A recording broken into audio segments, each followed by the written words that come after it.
Hello मित्रों, जय श्री कृष्णा, राधे राधे। आज हम आपके सामने लेके आया हूँ गुस्से को शांत करने का एक सुंदर उदाहरण। आइए सुनते हैं। एक वकील ने सुनाया हुआ एक हृदय स्पर्शी किस्सा। मैं अपने चैम्बर में बैठा हुआ था।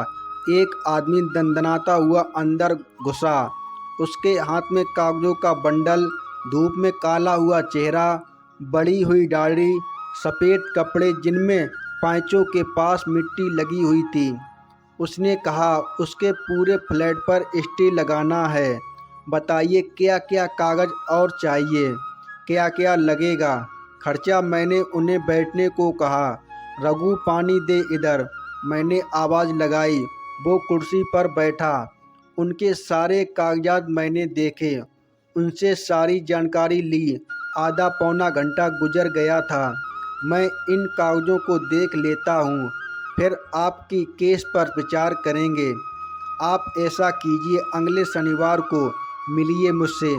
4 दिन बाद वो फिर से आए। वैसे ही कपड़े, बहुत डिस्ट्रेस लग रहे थे, अपने भाई पर गुस्सा थे बहुत। मैंने उन्हें बैठने को कहा। वो बैठे। ऑफिस में अजीब सी खामोशी गूंज रही थी। मैंने बात की, शुरुआत की। बाबा, मैंने आपके सारे पेपर्स देख लिए और आपके परिवार के बारे में और आपकी निजी ज़िंदगी के बारे में मैंने बहुत जानकारी हासिल की। मेरी जानकारी के अनुसार आप 2 भाई हैं, एक बहन है। आपके माँ बाप बचपन में ही गुजर गए। बाबा, आप 9वीं पास हैं और आपका छोटा भाई इंजीनियर है। आपने छोटे भाई की पढ़ाई के लिए आपने स्कूल छोड़ा, लोगों के खेतों में दिहाड़ी पर काम किया। कभी अंग पर कपड़ा और पेट पर खाना आपको नहीं मिला। फिर भी भाई के पढ़ाई के लिए पैसे की कमी आपने नहीं होने दी। एक बार खेलते खेलते भाई पर किसी बैल ने सींग घुसा दिए, तब भाई लहूलुहान हो गया। फिर आपने उसे कंधे पर उठाकर 5 किलोमीटर पैदल चलकर अस्पताल ले गए। सही देखा जाए तो आपकी उम्र भी नहीं थी ये समझने की, पर भाई में जान बसी थी आपकी। माँ बाप के बाद मैं ही उनका माँ बाप, ये भावना थी आपके मन में। फिर आपका भाई इंजीनियर में अच्छे कॉलेज में एडमिशन ले पाया और आपका दिल खुशी से भरा हुआ था। फिर आपने जी तोड़ मेहनत की। 80,000 की सालाना फीस भरने के लिए आपने रात दिन एक कर दिया। यानी बीवी के गहने गिरवी रख के, कभी साहूकार से पैसा लेकर आपने उसकी हर ज़रूरत पूरी की।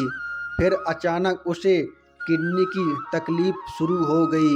डॉक्टर ने किडनी निकालने को कहा और तुमने अगले अगले मिनट में अपनी किडनी उसे दे दी, यह कहकर कि कल तुझे अफसर बनना है, नौकरी करनी है, कहाँ कहाँ घूमेगा, बीमार शरीर लेकर मुझे गांव में ही रहना है, ये कहकर किडनी दे दी उसे। फिर भी मास्टर्स के लिए हॉस्टल पर रहने गया। लड्डू बने देने जाओ, खेत में मकई खांदने तैयार हुई, भाई को देने जाओ। कोई चीज़ त्योहार हो, भाई को कपड़े करो। घर से हॉस्टल 25 किलोमीटर, तुम उसे डिब्बा देने साइकिल पर गए। हाथ पर निवाला पहले भाई को खिलाया तुमने, फिर वो मास्टर्स पर पास हुआ, तुमने गांव को खाना खिलाया। फिर उसने उसी के कॉलेज की लड़की को दिखने में एकदम सुंदर थी, ये शादी कर ली। तुम सिर्फ समय पर ही वहाँ गए। भाई को नौकरी लगी, 3 साल पहले उसकी शादी हुई। अब तुम्हारा बोझ हल्का होने वाला था, पर किसी की नज़र लग गई आपके इस प्यार को। शादी के बाद भाई ने अपना बंद कर दिया। पूछा तो कहता है मैंने बीवी को वचन दिया है, घर पैसा देता नहीं। पूछा तो कहता है कर्जा सिर पे है, पिछले साल शहर में फ्लैट खरीदा, पैसे कहाँ से आए। पूछा तो कहता है कर्ज लिया है।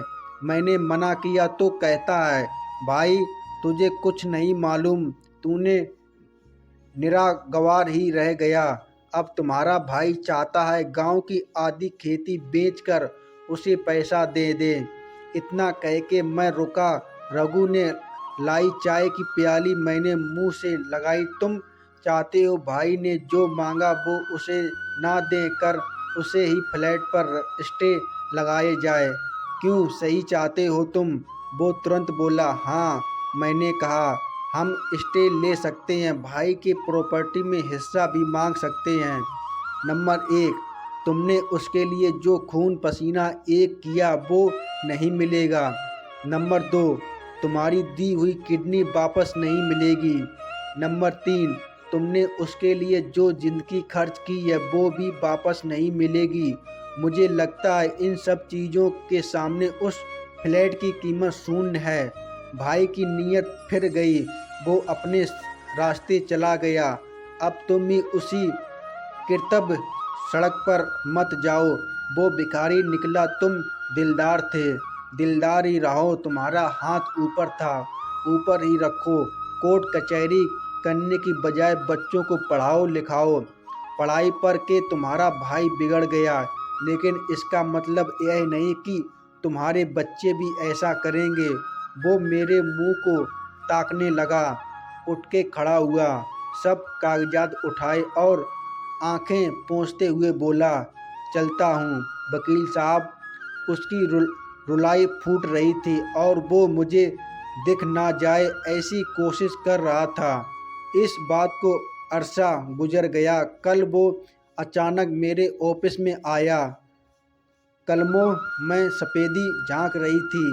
उसके हाथ में एक नौजवान था और हाथ में थैली। मैंने कहा, बाबा बैठो। उसने कहा, बैठने नहीं आया वकील साहब, मिठाई खिलाने आया हूँ। ये मेरा बेटा बेंगलोर रहता है, कल आया गांव। अब 3 मंजिला मकान बना लिया है।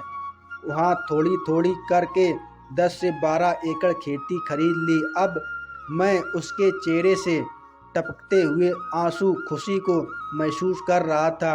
वकील साहब, आपने मुझे कहा कोर्ट कचहरी के चक्कर में मत पड़ो। आपने बहुत नेक सलाह दी और मुझे उलझन से बचा लिया। जबकि गांव में सब लोग मुझे भाई के खिलाफ उस्का रहे थे, मैंने उनकी नहीं आपकी बात सुन ली और मैंने अपने बच्चों को लाइन से लगाया और भाई के पीछे अपनी ज़िंदगी बर्बाद नहीं होने दी। कल भाई और उनकी पत्नी भी घर आए थे, पांव छूकर माफ़ी मांगने लगे। मैंने अपने भाई को गले से लगा लिया और मेरी धर्मपत्नी ने उसकी धर्म पत्नी को गले से लगा लिया।